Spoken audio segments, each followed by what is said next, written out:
and welcome back to my channel, and I'm making this video because you people wanted me to make a full length video. Hi, I'm Neha Sharma. I'm an OET trainer. I'm an OET IELTS PT TOEFL trainer. So I think, but today, it's been a long description, but honestly speaking, today the video is more about OET. Okay, so जब मैंने shorts बनाने start करे, first of all I would like to say that I'm keeping the medium of this video bilingual so that the people of every segment can understand it. Despite I know that this is an English language test that we are talking about, but since we know also that we are in India and we have people from every background here, and I want कि बायस नहीं होना चाहिए, same होना चाहिए, सबको equally understandable होना चाहिए blog when we are making it. So on this note I am starting with the video that I was saying, जब मैंने शॉर्ट्स बनाने स्टार्ट करे तो the very frequent question was okay, हमें पता चल गया ओईटी में राइटिंग में क्या करना है, स्पीकिंग में क्या करना है, रीडिंग में क्या करना है, बट व्हाट इज़ ओईटी? क्योंकि हमने IELTS सुना है, हमने सेल्पिप सुना है, हमने PTE सुना है, हमने टोफल सुना है, हमें पता है ये इंग्लिश लैंग्वेज टेस्ट है, हमें पता है अगर हमें इंडिया से बाहर सेटल होना है किसी यूरोपियन कंट्री में या हमें वर्क करना है तो हमें ये एग्ज़ाम्स देने हैं, but we don't know about OET. So let me tell you on this ground, OET is also one of a language test. OET की फुल फॉर्म होती है occupational English test, but yes ये सबके लिए नहीं है. This test is not for everyone. Only and only if you are a health care professional you can give this exam. you have this liberty that you can write this exam instead of IELTS. सो अगर आप doctor हो, अगर आप nurse हो, अगर आप radiographer हो, अगर आप फिजियोथेरेपिस्ट हो, अगर आप फार्मासिस्ट हो, अगर आप स्पीच पैथोलॉजिस्ट हो, ऐसे 12 मेडिकल प्रोफेशंस के लोग OET लिख सकते हैं instead of writing IELTS exam. Okay, so ये एग्ज़ाम हम बेसिकली हेल्थ केयर प्रोफेशनल्स को ही रिकमेंड करते हैं. अगर आप UK में प्लान कर रहे हो, अगर आप नर्स हो और अगर आप UK में प्लान कर रहे हो काम करने के लिए, या फिर अगर आप डॉक्टर हो और अगर आप ऑस्ट्रेलिया में प्लान कर रहे हो काम करने के लिए, न्यूजीलैंड में प्लान कर रहे हो काम करने के लिए, so you have to write an English language test. तो आप IELTS की जगह OET ऑप्ट कर सकते हो. This is again an option. Okay, now coming back, why IELTS, why not OET or why OET and why not IELTS? What is the basic difference? So the difference is only this word, as the name suggests, OET. So OET is saying occupational English test, occupation. So yes, this exam is based on your medical.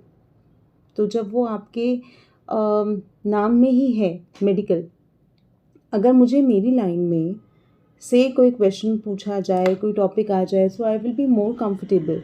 होते हैं ना, we are more comfortable in our own line, but I can not be a master of every field.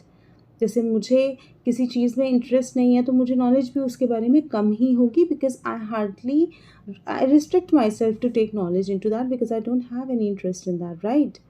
अब IELTS एक general exam है. अगर आप CA हो, अगर आप टीचर हो, अगर आप डॉक्टर हो, अगर आप इंजीनियर हो, अगर आपको बाहर जाना है आपको लिखना ही पड़ेगा IELTS exam.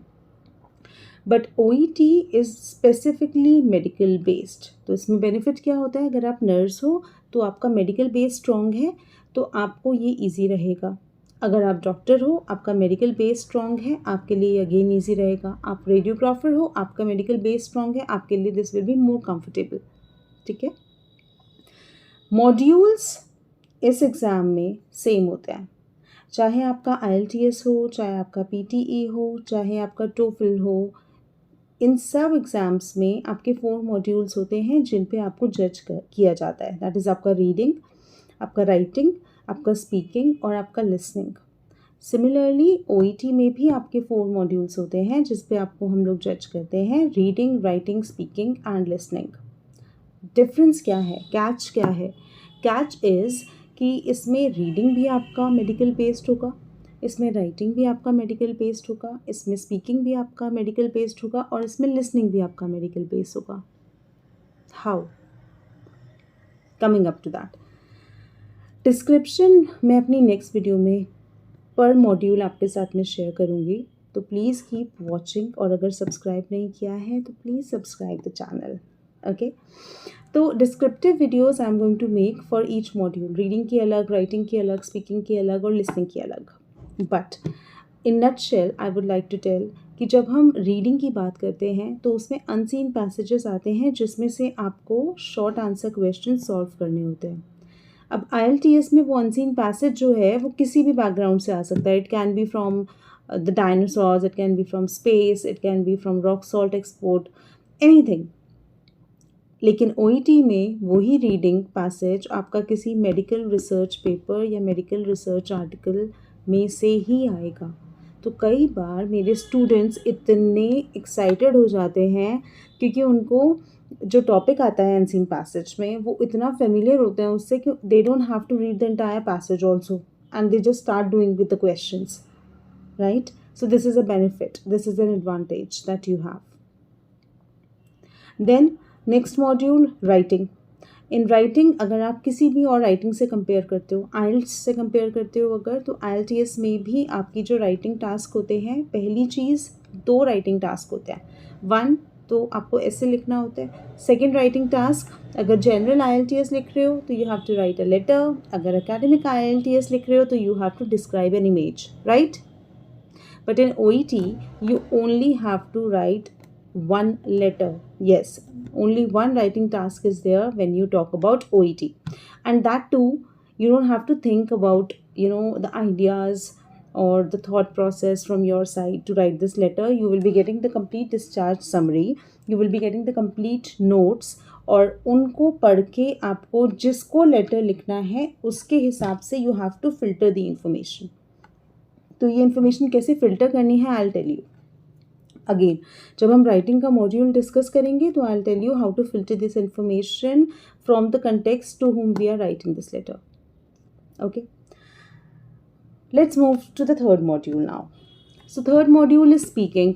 IELTS we know, TOEFL we know, PT we know, किसी भी बैकग्राउंड से स्पीकिंग आ सकता है and you have to start speaking and you have to have that conversation.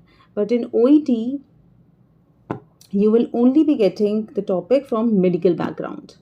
Okay, so क्या होता है इसमें 2 रोल कार्ड्स मिलते हैं आपको, जिसमें आपको 5 मिनट्स मिलेंगे कॉन्वर्सेशन करने के लिए. तो 2 रोल कार्ड्स होते हैं. 2 रोल कार्ड्स मेडिकल बेस्ड होंगे. सपोज एक स्किन रैश पे आ गया, एक पोस्ट सर्जिकल पेशेंट पे आ गया, एक किसी इंसुलिन एडमिनिस्ट्रेशन पे आ गया, ठीक है? तो आप अगर नर्स हो तो आपको नर्स का ही रोल प्ले करना है. आप अगर डॉक्टर हो आपको डॉक्टर का ही रोल प्ले करना है. आप अगर फार्मासिस्ट हो आपको फार्मासिस्ट का ही रोल प्ले करना है. आपके जो सामने एग्जामिनर होगा he will be playing patient.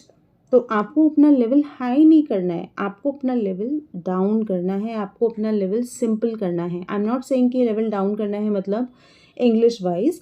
I am saying level down करना है मतलब you don't have to use the medical terminology provided. You should know, because you should know that you are not interacting to a person who is of a medical competency in front of you. आपके सामने जो है he is a patient और she is a patient, तो उसको medical terms नहीं use समझ आएंगे. सपोज़ अगर आप उसको बोल रहे हो योर BMI इज़ हाई, तो वो बोलेगा भाई BMI क्या होता है, what is BMI,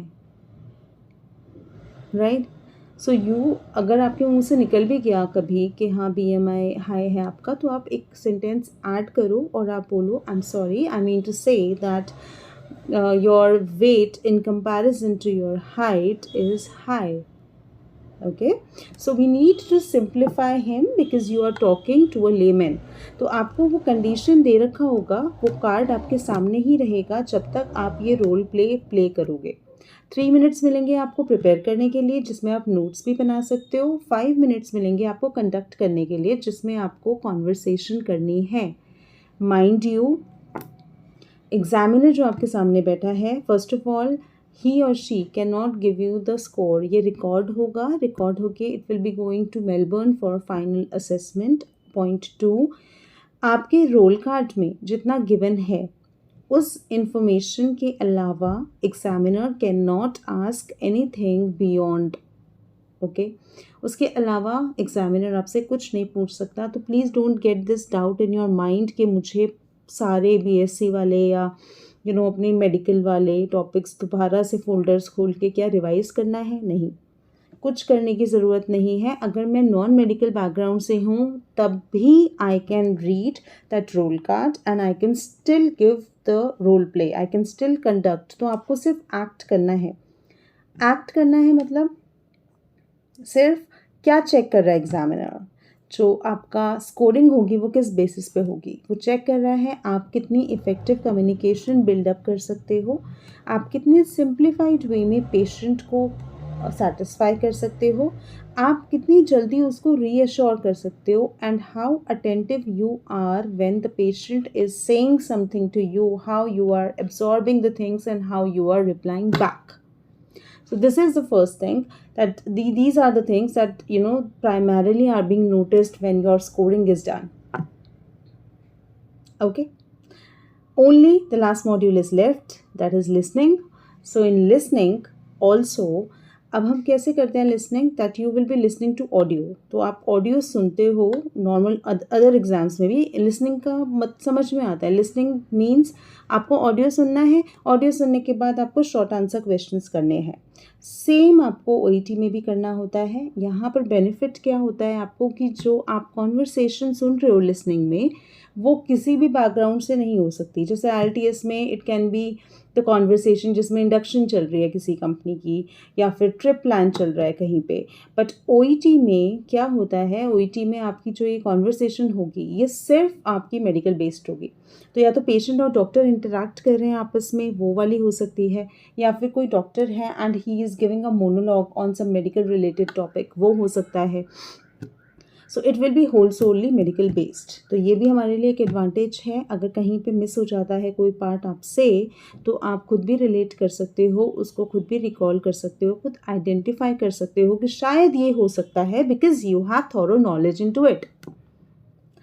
so in short अगर आप देखोगे तो ये चारों मॉड्यूल्स जो हैं वो पूरे मेडिकल बेस्ड हैं. इसलिए अगर आप हेल्थ केयर प्रोफेशनल हो तो हम आपको ओईटी रिकमेंड करते हैं, क्योंकि ये आपके लिए ऑल अदर एग्ज़ाम से ज़्यादा इजी होता है.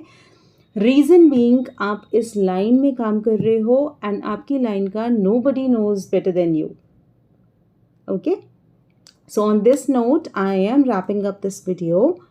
In my next video, I'll try to take individual topics on writing, reading, speaking, and listening, explaining what are the technicalities, that you have to take care of if you are writing an exam, and how to prepare it, and what is the format, definitely. इसके अलावा if you have any doubts, any questions in your mind which you want to ask, or if you would like to share anything with me, most welcome. You can comment in the comment box and we will get back to you as soon as possible. Alright, thank you so much for being a lovely audience, and stay tuned to my channel. Please subscribe and like it if you really liked it.